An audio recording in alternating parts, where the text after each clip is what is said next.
Ito mga kabrad, yung ating mga manok ngayon, ang ginawa natin patuka dito, yung hinaluan natin ng giniling natin na Madre de Agua, sinamahan natin ng sapal ng taho at saka yung mais. Yan ang patuka natin sa pang-araw-araw ng ating mga alaga. Ito. Mapapansin nyo, ayan, halos maubos na yung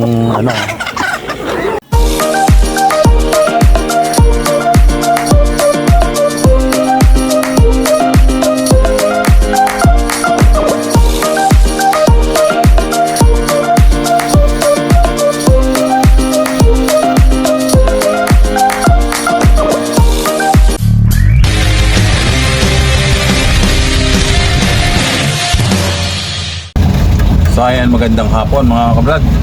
Isang napakagandang hapon muli kahit maulan. Ngayon ay patungo tayo, bumili lang tayo mga kabrad ng ating pagkain ng ating mga native na baboy. Tapos bumili na rin tayo ng MP3 para dun sa ating mga manok na ihahalo natin doon. Kasi ngayon mga kabrad, ang gagawin natin, titip na tayo ng patukan natin doon sa mga alaga nating manok na paghahaluin natin yung ating GMP3 rock corn, tapos meron siya, lalagyan natin siya ng Madre de Agua mga kabrad. Teka, so ito na tayo, dali lang brad, babata mo yun na. So mga kabrad, ito na nga tayo, tingnan natin. Pagkakagaling lang natin sa trabaho.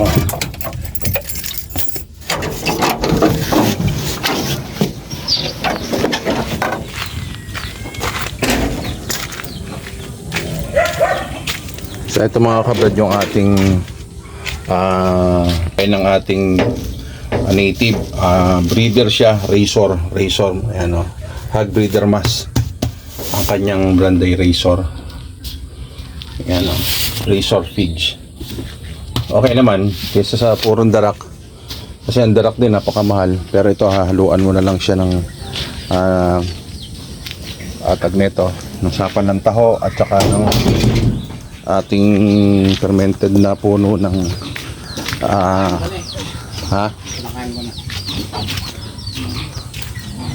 yung ating mga manok kasi mga kabrad, nakakawala-wala tayong net doon sa may kalsada, kaya ngayon sila pagka nagugutom kumakabila, dahil doon sa kabila doon maraming damo, dahil dito wala dito ang kadamo-damo. Ngayon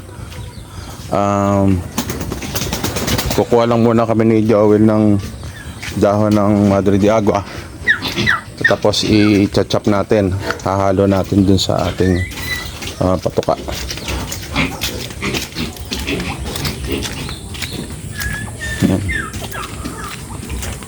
Ito na kasi mga kabrad yung ating Madre de Agua. Mga kabrad, ito yung nakuha natin na dahon ng Madre de Agua. Iga-grind natin ngayon yan. Tingnan nyo, gustong-gusto ng ating mga alaga. Yan, mga nakaabang na yung ating alaga. Ayan Yan mga kabrad, ang Madre de Agua, isa sa mga bagay na kung bakit tayo nakakatipid sa ating patuka. Kasi isa pa, malaking naibibigay na protina sa ating mga alagang manok yung Madre de Agua.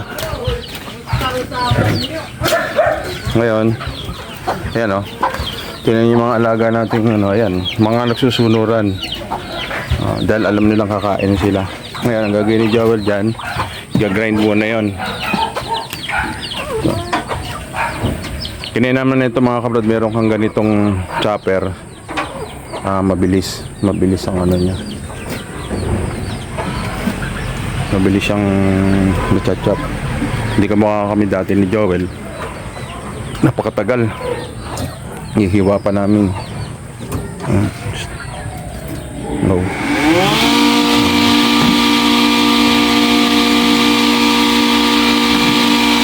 Hindi naman flooring na yan, malinis na yan.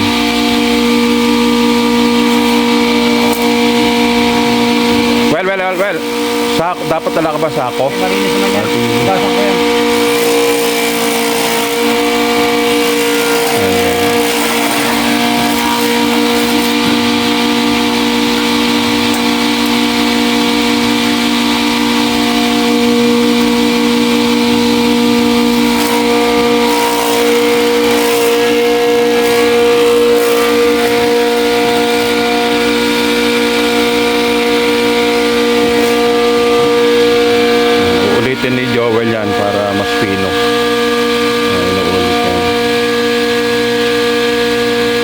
flooring natin eh, malinis yan, nilinis na ni Joel.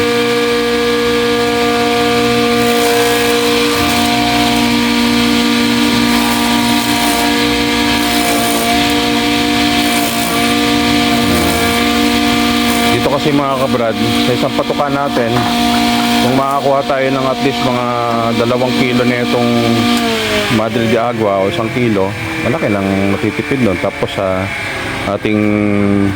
ating ano, tawag nito, yung sapal ng taho. Pag napagsama-sama natin yon, kung nakakatipid tayo, kung magpipins tayo, nakakatipid tayo ng 2 kilo o 3 kilo sa isang pakainan, malaking bagay ng mga kabrad yan.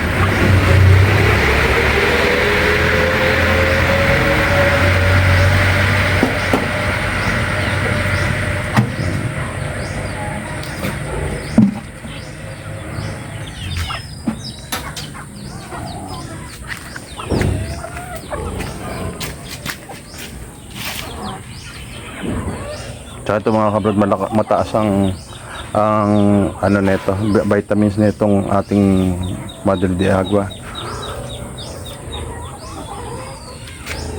Maganda sa ating mga alagang mga manok. Ayan. Ngayon mga kabrad, dito hahaluan muna natin sila ng yung mais muna, well. Mais. Saan ba? Andun, ay, lalagyan ni Joel ng mais. Ayan, meron na siyang ano dyan mga kabrad, pinaghalo-halo na yung sapal ng taho, tsaka yung ating Madre de Agua, tsaka mais, meron na rin yan. Tsaka nalagyan na rin natin to ng, eto may breeder tayo dito, sinama na natin dito sa, ayan mga kabrad, mga nakaabang na yung ating mga alaga. Ngayon dito natin pakakainin. Tawagin mo well siya ng ano, ha?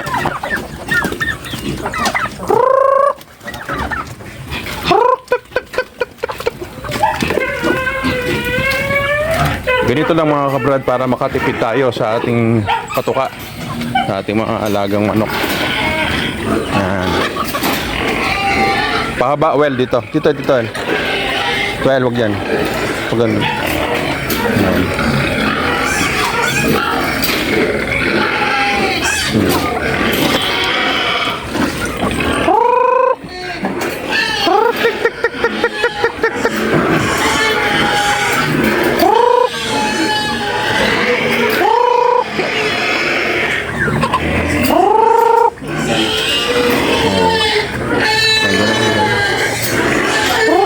Doon ba? Lagyan mo na rin yun nandun.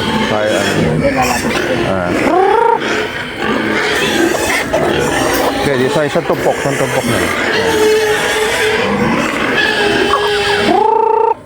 Ayan, ito mga kabrad. Hey!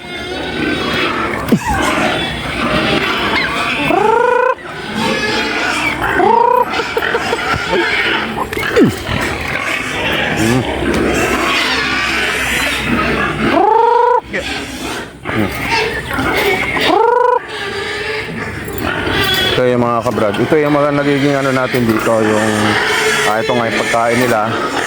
Tapos yan yung nakakatipid tayo, dahil yan kung pagmamasdan nyo, yan yung mga feeds yan, nakakain nila yung mga dahon na yan. Yan, tumutok kasi ng ganyan.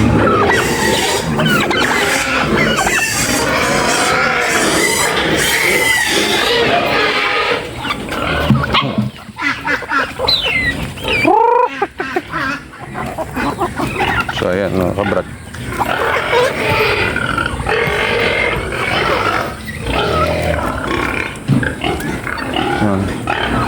kasama na nilang natutuka yung mga Madre de Agua dyan.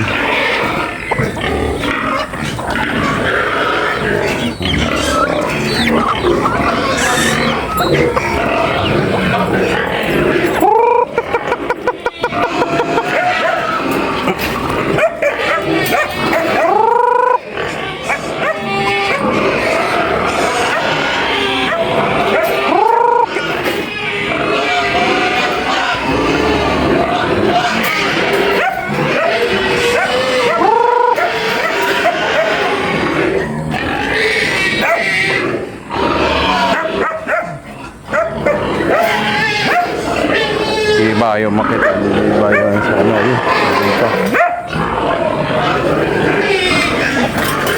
Yung mga kabrad, yung isa sa mga ginagawa natin para makatipid tayo sa patukan ng ating mga manok. Kasi nga unang-una, napakamahal talaga ng feed.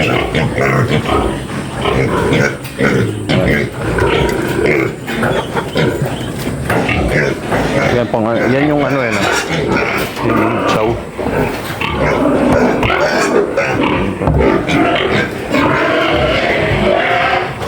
Ito ba yung binulog ng ano, yan. Yan yung binulog ng malaki. Ito.